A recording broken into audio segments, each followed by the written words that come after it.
La paix, la réconciliation, la cohésion sociale, le développement et l'emploi jeune.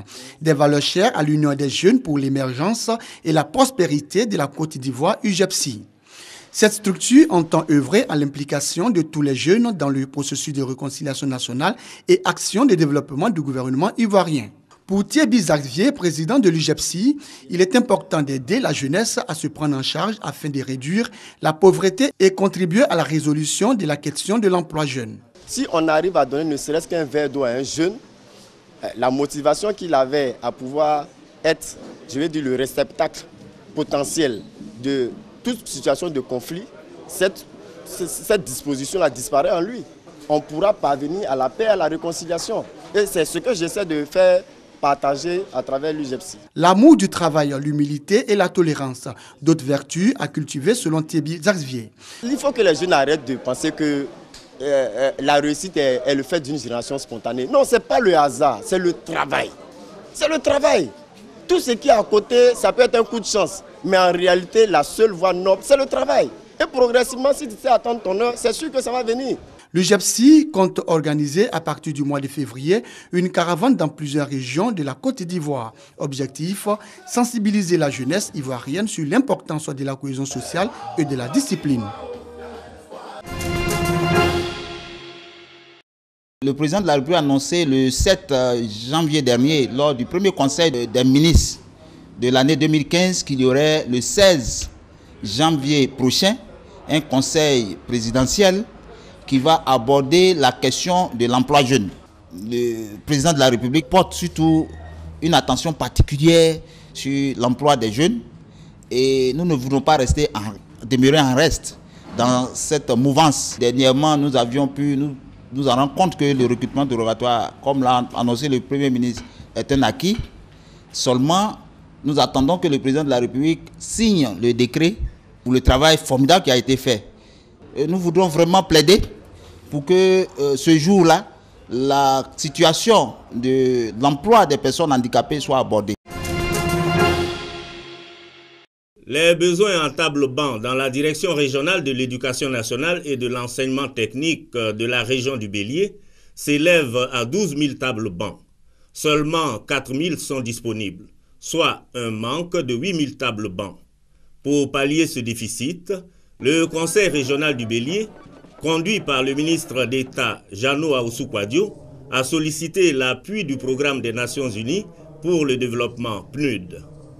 En réponse à cette demande, le PNUD vient d'offrir 1000 tables-bancs d'une valeur de 24 millions de francs CFA aux établissements primaires et secondaires de la région du Bélier. Nous mettons l'accent sur l'éducation parce que cela figure dans le programme du président de la République, le président Alassane Ouattara, qui fait de l'éducation des Ivoiriennes et des Ivoiriens la pierre angulaire, l'édification de la Côte d'Ivoire entière. Un peuple éduqué est un peuple qui regarde dans l'avenir. L'éducation est un secteur clé. Une bonne partie du budget de l'État est consacrée à ce secteur. Mais encore une fois, il y a des besoins, il y a des déficits. C'est la raison pour laquelle nous avons pensé apporter ce concours, comme nous le faisons dans d'autres secteurs de l'économie de ce pays. Ces tables-bancs ont été répartis comme suit. 250 tables-bancs pour Didier Vie, 170 pour Djekanou, 250 pour Toumoudi et 330 pour Thiébissou. Un jardin public de 2000 m², aménagé, équipé avec aire de jeu pour enfants, voilà le don que vient de faire la municipalité de Séguéla aux populations. Ce jardin a été mis à la disposition des populations au cours d'une série d'activités organisées par le maire, l'enseignant Diomandé. En plus de ce jardin, 100 motos ont été offertes aux militants du RDR de Séguéla au nom du ministre d'État, ministre de l'Intérieur et de la Sécurité, Ahmed Bakayoko. Ces activités ont été marquées par une compétition de motocross, un tournoi de football, le tout parrainé par le maire de Séguéla. Le conseil municipal et la municipalité ont apprécié à leur juste valeur les actions de développement par les filles et fils de Séguéla, dont deux se sont particulièrement distingués. Je vais parler du ministre Ahmed Bakayoko et accompagner toutes les actions de développement. Et le président Issou Bakaïko, président de la CEI, a soutenu les actions de la mairie et de la municipalité pendant tout le temps. Les vainqueurs des différentes activités socioculturelles ont tous reçu des prix de la municipalité. Le VIH-Sida est un problème de santé publique. En Côte d'Ivoire, selon le ministère de la Santé et de la lutte contre le sida, le taux de prévalence est de 2,7% en 2014. Des chiffres qui inquiètent le plan d'aide d'urgence à la lutte contre le sida PEPFAR. Une téléconférence est donc initiée par les responsables du PEPFAR en vue de mettre en exergue le rôle de cette structure dans la lutte contre le sida en Côte d'Ivoire. Ce qui nous permettra de travailler de manière très étroite avec les différents gouvernements, la société civile, pour s'assurer non seulement que les gens soient testés, 300 000 enfants seront touchés par le nouvel investissement. On cherche à maintenir une population en bonne santé qui a l'occasion à participer dans une économie qui marche bien. Pour résoudre la question du sida, plusieurs actions sont menées par le PEPFAR. Nous avons un programme avec beaucoup des aspects. Nous travaillons dans la prévention de l'épidémie, nous travaillons dans les soins et traitements, soit appuyer au niveau technique, soit appuyer la mise en œuvre des services cliniques. Et nous soutenons aussi des efforts pour le renforcement des systèmes de santé. On travaille avec les gouvernements. Le 26 janvier prochain se tiendra à Johannesburg, en Afrique du Sud, une rencontre entre le PEPFAR et les structures de lutte contre le sida. Objectif, apporter des solutions pour lutter efficacement contre cette maladie. Le développement impulsé par le chef de l'État pour l'atteinte de l'émergence passe par les contrées les plus reculées du pays. Les cadres de Kouban, village de la sous-préfecture de Tienko dans le département de Minignan, dans le nord de la Côte d'Ivoire, l'ont bien compris. Après l'obtention de l'électrification, la mise en service d'un château d'eau et la construction d'une école maternelle primaire, la construction d'un centre de santé s'imposait. Les cadres de Kouban viennent de se satisfaire de ce besoin. Il y a un besoin en matière de santé qui n'était pas satisfait. Et c'est pour ça que nous nous sommes battus pour que ce centre de santé puisse voir le jour. Et Dieu merci, grâce à la compréhension des autorités de ce pays, nous avons pu réaliser ce centre qui aujourd'hui est à la disposition de nos parents. Et finalement, ça va raccourcir les lieux, les lieux où ils peuvent se soigner, parce qu'il fallait partir d'ici jusqu'à Tienko, ou bien Tienko aller à Kamangoué, quitter là où aller jusqu'à Odiéné. Aujourd'hui, tous ceux qui sont ici à Kouban et dans les environs n'auront plus vraiment à se déplacer au-delà de 5 km. Un centre de santé comprenant une maternité, un dispensaire, une pharmacie, un laboratoire ainsi qu'un groupe électrogène et 2 panneaux solaires pour l'alimentation en cas de coupure d'électricité. 3 villas ont même été mises à la disposition du personnel soignant. Le fait que les soins soient payants dans le centre de santé lui garantira une gestion dynamique. Il s'agit d'une structure qui a été construite par l'État de Côte d'Ivoire. C'est l'État de Côte d'Ivoire qui mettra les fonctionnaires à la disposition du centre pour son fonctionnement. Il y aura une prestation payante parce que, comme dans tous les centres de santé, les patients doivent s'acquitter d'une somme forfaitaire qui a été fixée par les textes pour les consultations, les hospitalisations et les accouchements. Donc ce sont ces fonds-là qui vont constituer les ressources propres du centre. Des réalisations qui font la joie des populations. C'est une joie pour nous, en ce sens que le développement repose sur un certain nombre de piliers, dont la santé.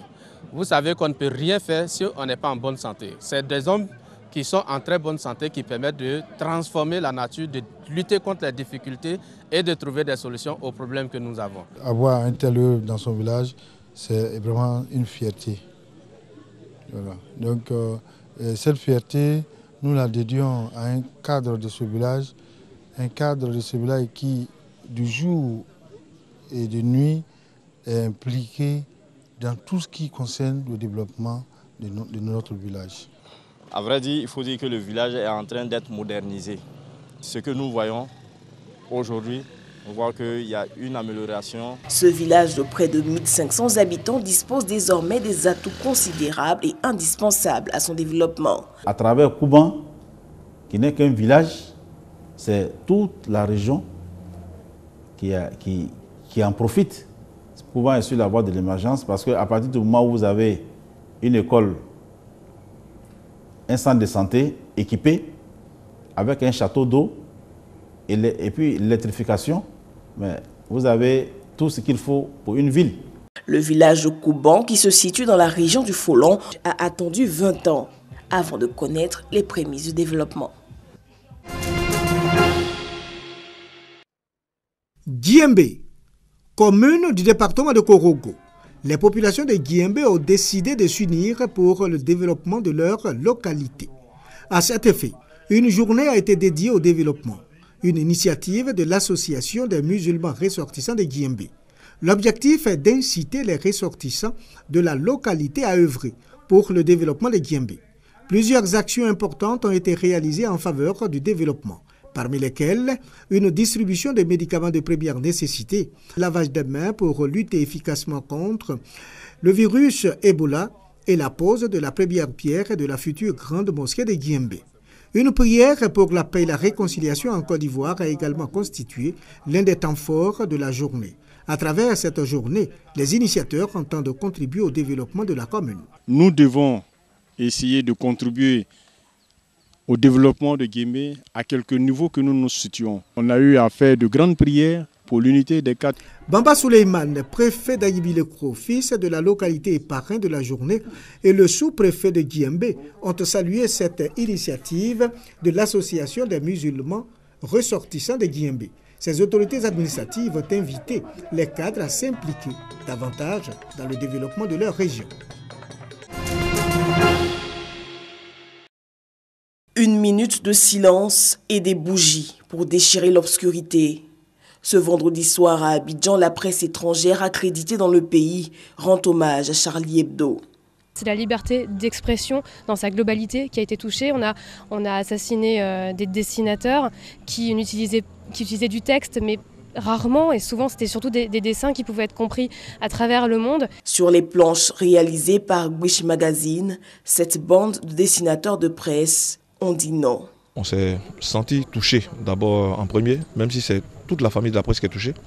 Tout naturellement, nous sommes venus pour soutenir cette initiative. L'ambassadeur de France, Georges Serres, salue ce rassemblement qui témoigne la solidarité d'un corps. Je suis Charlie, la ministre de la Communication l'affirme, il ne faut plus que cela se reproduise. Cet acte ignoble qui a été posé ne tuera pas la liberté d'expression. Cette liberté belle, qui n'est pas seulement chère au cœur des journalistes, qui est une liberté chère à l'humanité. Le droit de dire ce qu'on pense, le droit de le crier, le droit de l'écrire, le droit de le dessiner. Ce droit, il restera. Et nous devons tous nous lever contre tous ceux qui veulent la museler. L'ambassadeur de France a pour finir invité à la mobilisation ce dimanche devant le consulat au plateau.